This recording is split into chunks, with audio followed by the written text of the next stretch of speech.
Buenas noches, hermanos, qué bueno que ya están con nosotros. Disculpen ahí los problemas que acaban de suceder.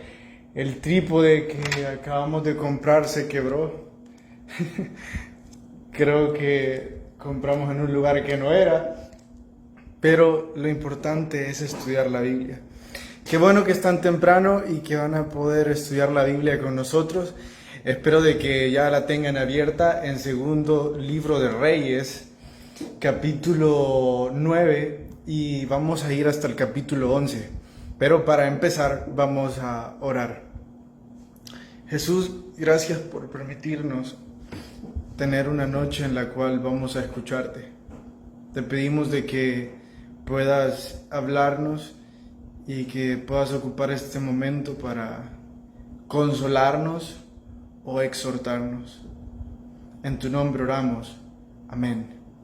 Amén. Bueno, otra vez les recuerdo que la forma en la que nosotros estudiamos la Biblia a diario es por medio de preguntas. Nosotros leemos un capítulo o 3 capítulos de la Biblia y a partir de ese nosotros formulamos algunas preguntas. Cuando nosotros estamos respondiéndolas, necesitamos entrar en un momento de meditación o investigación para poder llegar a la respuesta que andamos buscando. Por lo tanto, este método de estudio bíblico nos hace ir una milla extra y nos permite poder descifrar quizás el mensaje que Dios tiene para nosotros este día. Por lo tanto, vamos a comenzar con la primera pregunta. No vamos a comenzar hablando un poco sobre el contexto del verso o profundizando sobre la historia, sino que más bien respondiendo algunas preguntas, y vamos a ver cómo por medio de esas preguntas Dios nos puede hablar. La pregunta número 1 dice de la siguiente forma: ¿por qué Jehú fue ungido como rey? En la historia que nosotros encontramos en segundo libro de Reyes, capítulo 9, vemos que Dios unge a un rey aparte del rey que ya estaba. Escoge a alguien que quite de su lugar al rey existente. Lo que sucede es que el rey Acab, que estaba sobre Israel o sobre el reino del norte o Samaria, de otra forma dicho, esos 3 nombres significan lo mismo, había convertido a las 10 tribus que formaban parte de ese reino, lo había convertido a ese lugar, un lugar de hechicería, de prostitución, de idolatría y de todo tipo de cosas aberrantes. Era terrible lo que él había convertido ese lugar. Por lo tanto, Dios llama a Jehú para eliminar a la casa de Acab y así poder restituir y quebrar los templos a Baal. Esa es la razón por la que Dios escoge a Jehú. Curiosamente, si ustedes notan, en los versos en el que él le dice a Eliseo que por medio de uno de sus siervos realice este llamado, lo compara a Jeroboam. Porque, aunque ustedes no lo crean, en medio de la guerra civil, Jeroboam fue escogido por Dios para traer castigo a los idólatras y limpieza al pueblo. Lastimosamente, Jeroboam cayó en la idolatría también. ¿Será que Jehú también va a caer en la idolatría? Bueno, eso está por verse. Si ustedes no leyeron el final del capítulo, entonces yo se los cuento. Hay otra pregunta antes de llegar al final de la historia de Jehú, no del capítulo. ¿Puede existir paz en una sociedad inundada de fornicaciones y hechicerías? Esta era el diario vivir que se encontraba en Israel en ese momento. Había fornicaciones y hechicerías en las calles a la orden del día. ¿No puede existir paz? Porque la paz solo la obtenemos por medio de la gracia de Dios, no por medio del pecado. Entonces, la sociedad se estaba corrompiendo y se estaba ensuciando de formas que Israel nunca antes había vivido. Que en esas 10 tribus en el reino del norte estaban sufriendo de forma terrible.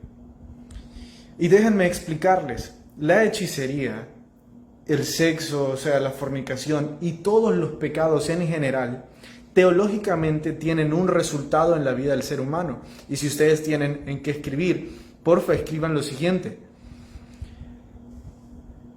El pecado, sin importar cuál sea, como primer resultado tiene como separarnos en nuestra relación con Dios. Nos separa y nos aleja de nuestra relación con Dios como primer resultado. Como segundo resultado, nos quita nuestra dignidad. Y si ustedes analizan un poco, por supuesto que es derivada una de la otra. La 2 viene derivada de la 1. Pero ¿qué significa que nos quita la dignidad? Piensen en el alcoholismo. Cuando ustedes ven a una persona totalmente ebria, esa persona ha perdido toda dignidad sobre su cuerpo. Cuando ustedes piensen en alguien que ya fornicó muchas veces, esa persona ya no tiene ningún tipo de respeto sobre su cuerpo. Para esa persona fornicar es algo totalmente normal. Y así ustedes pueden ir pensando en cada uno de los pecados, cómo es que va quitando la dignidad que Dios nos da, al punto en el que nosotros nos sentimos totalmente indignos de nada. No nos respetamos a nosotros mismos y encontramos en nuestro ser muy poco valor. Bueno, ahora imagínense una sociedad en donde los hombres y las mujeres no tienen dignidad sobre sí mismos. No solo no tienen dignidad sobre sí mismos, sino que también no la hallan en otras personas. Qué miserable es vivir en esa sociedad. Y eso es lo que se estaba viviendo en Israel. Y ese es el peligro del que nosotros podemos llegar a vivir en nuestra sociedad, al vivir en libertinaje. Debemos de tener cuidado de darnos cuenta que el resultado del pecado no simplemente es suciedad, sino que el primer resultado es alejarnos de Dios y después perder la dignidad en nuestras vidas. Por eso es que Dios lo prohibió, porque nos aleja de Él y nos quita lo preciado y el valor que Él nos ha dado, llamado dignidad. La pregunta número 3 dice de la siguiente forma: explique el verso 10-29. Y es que si ustedes leen los 2 capítulos, ustedes se van a dar cuenta que Jehú hizo una reforma increíble. Él no solo asesinó a Acab y le hizo guerra, sino que incluso buscó a todos sus familiares desde Galaad hasta Samaria. Luego, escuchen esto porque es increíble. Yo cuando lo estaba leyendo me quedé asombrado. Jehú mandó a llamar a todos los sacerdotes de Baal y les dijo: si ustedes creen de que Acab adoró a Baal, prepárense para lo que yo voy a hacer. Yo lo voy a adorar aún más. Es poco lo que Acab hizo en comparación a lo que yo voy a hacer con Baal. Entonces hizo creer a todo el pueblo que él iba a ser un gran adorador de Baal. Y les dijo: congréguense todos los fieles a Baal, todos los sacerdotes, todas las personas que amen a Baal, congréguense en el templo. Voy a declarar este día santo para Baal. Las personas creyeron en su palabra. Incluso yo creí. Yo pensé que Jehú iba a ser alguien terrible o más terrible que Acab. Entonces llegaron todos los sacerdotes de Baal, llegaron todas las personas que amaban a Baal, se metieron en el templo de Baal. Y ahí les dijo a sus generales: nadie de ellos va a salir con vida. Van a asesinar a cada persona que entró ahí. Y si alguien llega a salir, si alguien llega a escapar, ustedes lo van a pagar con su vida. Y así fue como Jehú eliminó a todos los adoradores de Baal. Ahora, lastimosamente, dice la Biblia que aún así no se apartó de los lugares altos, no se apartó en su totalidad de la idolatría. Y esa es la diferencia con una reforma y con un avivamiento espiritual. La reforma solo cambia algunos aspectos de la vida, mientras que el avivamiento espiritual no solo los cambia, sino que escuchen bien, los santifica. Nosotros no estamos llamados a ser diferentes, nosotros estamos llamados a ser santos. Y ese fue el problema de Jehú. Él quiso hacer las cosas diferentes, pero no se preocupó en ser santo. Ustedes y yo podremos tener un cristianismo en el cual actuamos diferentes, hacemos las cosas diferentes. Ustedes y yo podemos escuchar a personas que nos están llamando a vivir diferentes en este mundo, pero les voy a decir algo, eso solo es una reforma temporal. Vivir diferente en este mundo no va a traer algún cambio significativo en nuestra vida, sino que simplemente puede alentar nuestra religiosidad, puede alentar nuestro fariseísmo, pero vivir santo sí va a traer un cambio relevante en nuestra vida.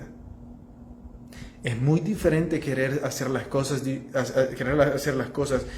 diferentes a santificarme. Y eso era lo que Jehú estaba llamado a hacer, a liderar al pueblo a la santidad. Entonces no simplemente cambien cosas en su vida, sino que tomen las cosas en su vida y cámbienlas por cosas espirituales.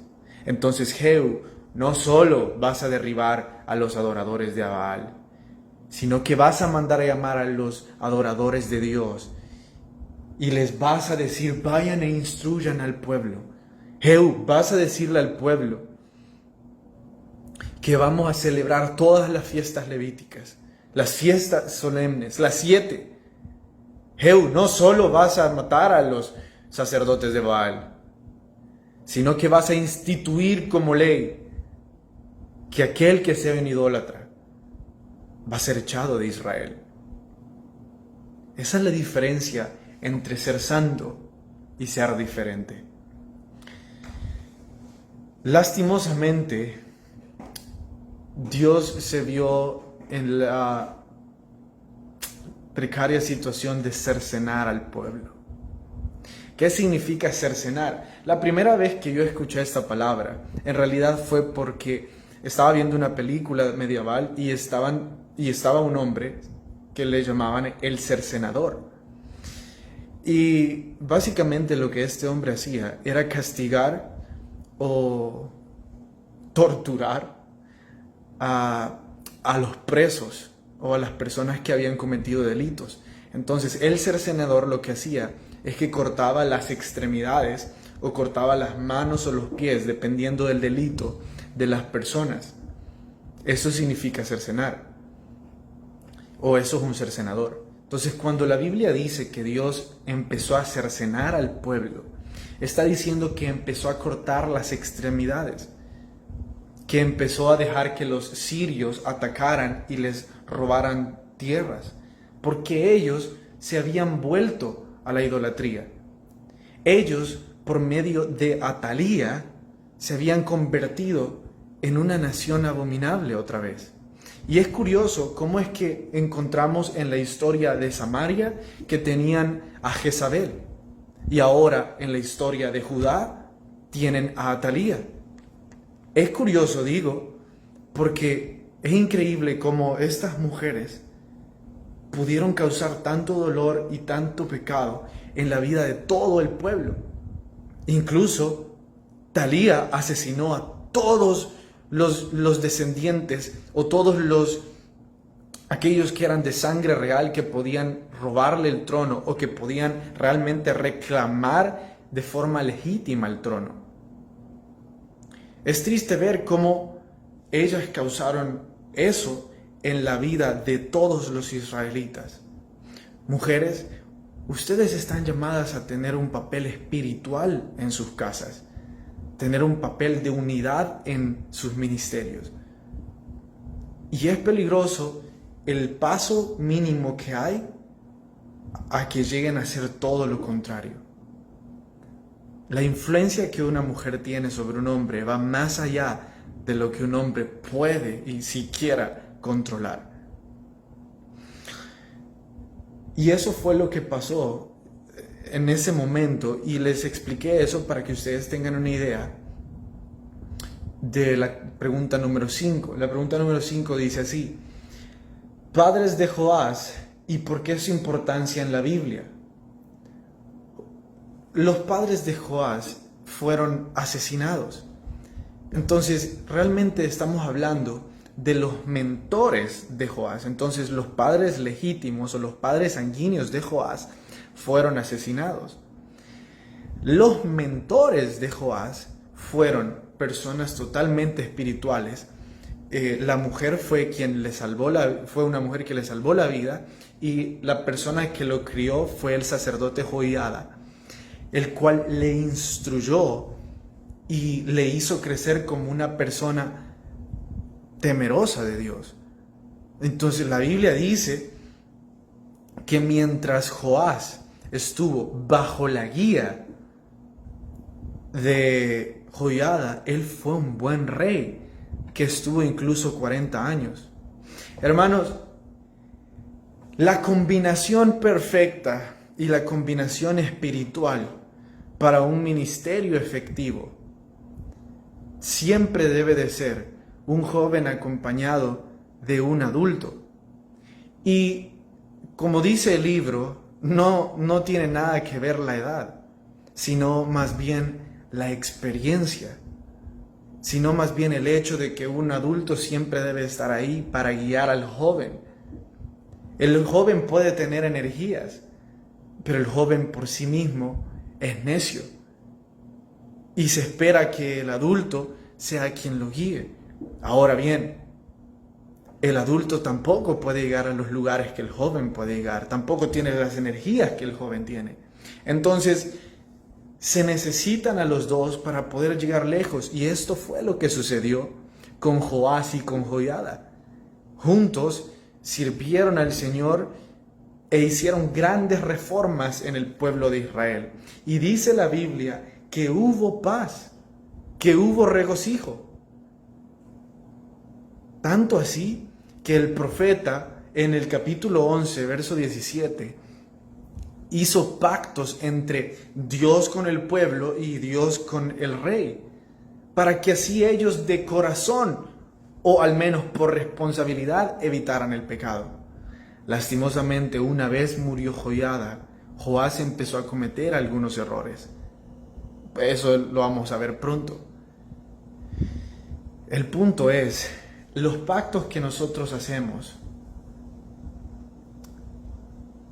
no deben de ser obligados, y tampoco deben de ser porque alguien nos dijo.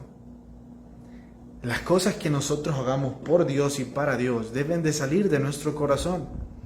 Si no es así, les puedo asegurar de que no va a durar para nada.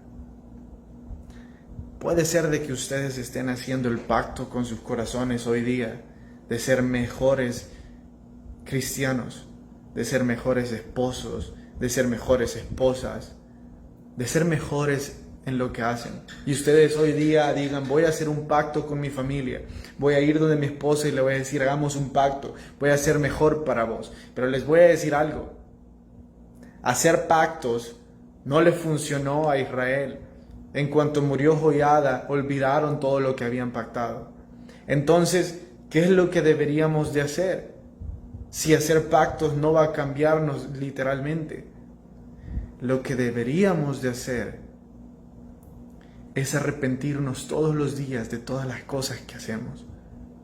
Aunque hayamos creído que este día no hemos fallado o que este día no hemos pecado, deberíamos de ver lo malo en nosotros y no deberíamos de creer que hay algo bueno, que hay algo de fiar. Porque ese día que creamos que nosotros hemos cumplido, porque estamos llevando el pacto de forma legítima, ese día estamos preparando nuestro corazón para llenarse de orgullo y al final decir: no necesito del pacto.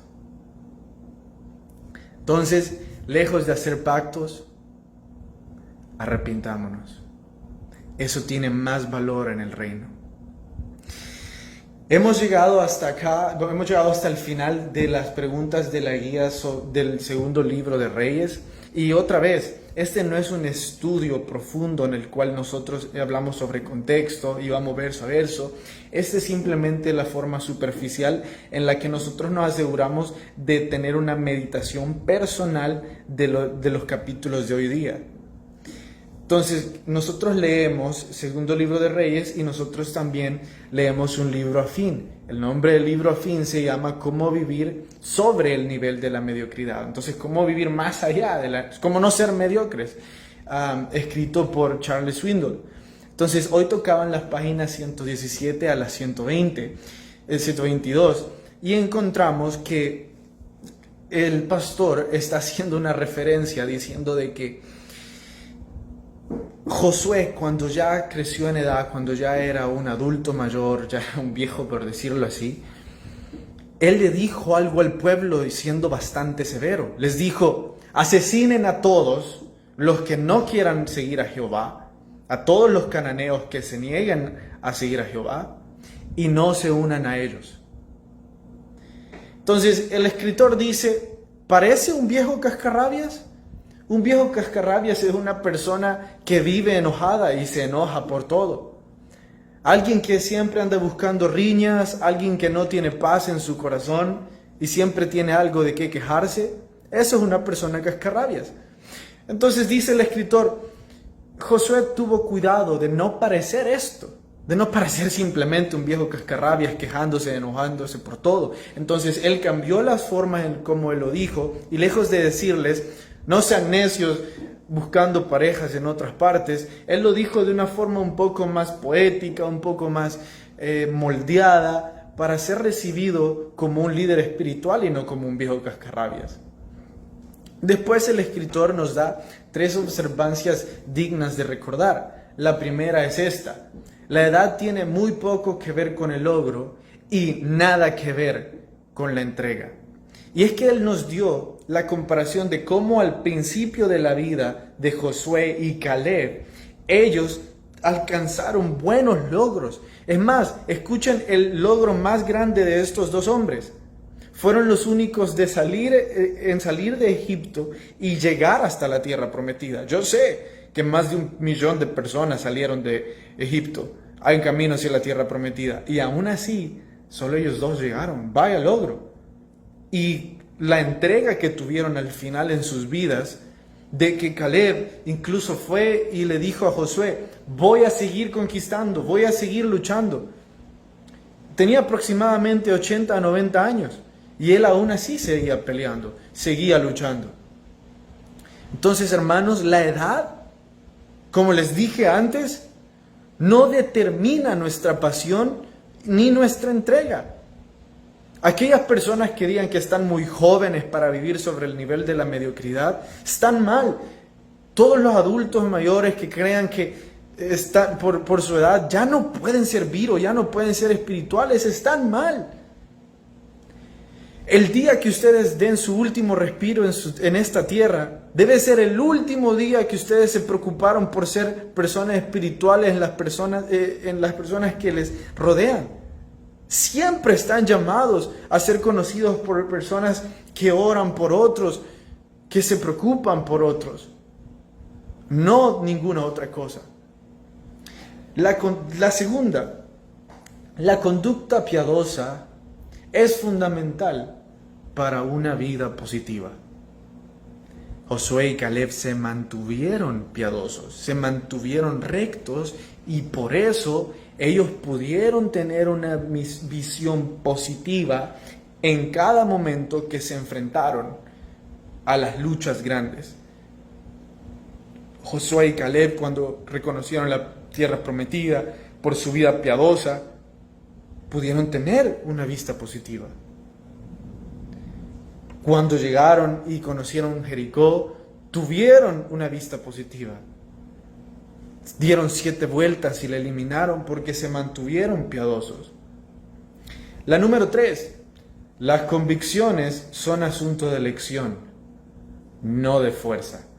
La convicción Es aquello que nos dice adentro de nosotros las cosas que tenemos que cambiar, las cosas en las que creemos. Entonces, no es si ustedes y yo estamos débiles o tenemos fuerzas. Es que ustedes y yo lo elijamos de esa forma. Es como siempre se dice, el amor es una decisión, no es un sentimiento. El amor es una elección. La pregunta 3 del libro de Afín que estamos leyendo dice de la siguiente forma: filas llenas de los que comienzan bien. Es que si ustedes se fijan, hay un gran número de personas que empezaron bien el cristianismo, empezaron bien su relación con Dios, pero no terminaron bien. Hay muchos ministros que al principio amaban a la gente, servían con pasión, pero hubo un momento que se olvidaron de la gente. Y a eso le llama a él que hay filas llenas que comienzan bien, que hay son muchos los que comienzan bien, pero con el tiempo se dejan caer. Y el punto de él en este capítulo es decir, no, Josué y Caleb se mantuvieron sobre el nivel de la mediocridad, y como empezaron, así terminaron. La pregunta 4 dice, ¿en qué caeremos sin la perspectiva divina?